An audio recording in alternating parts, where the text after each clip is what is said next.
Death is one of life's absolute certainties, but educating society about the reality of death and the processes of dying and grieving is not an easy task. Once faced with death, many do not know what to say, what to do, how to cope, or to grieve.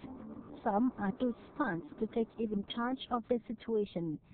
People are afraid to talk about death, but Rolf Hansen pushes his boundaries in preparing families and an ailing person for death. When we have a disease such as cancer where we have a journey to the end, we're afraid to see someone die. And this is one of the things where we really need to address and we need to talk about, where we need to say that death is a part of all of our lives. And when we have cancer, we always call it it's a mercy parting. It's bad and it's painful, but it also gives us the opportunity to get our house in order and to start grieving. While the person is still alive, it's okay to grieve and to say farewells.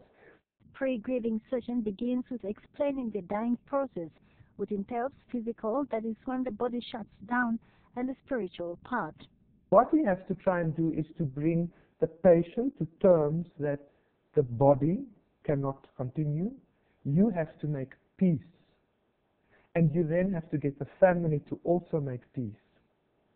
And then we start with the body shutting down and how to deal with it.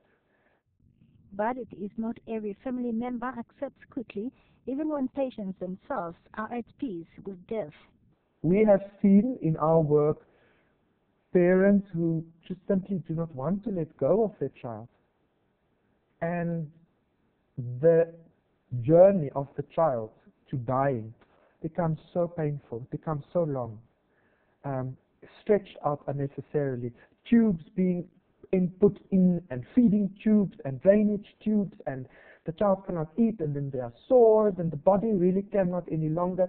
And even the spiritual realm of the child themselves, the patient, feel I want to go, but they cling on.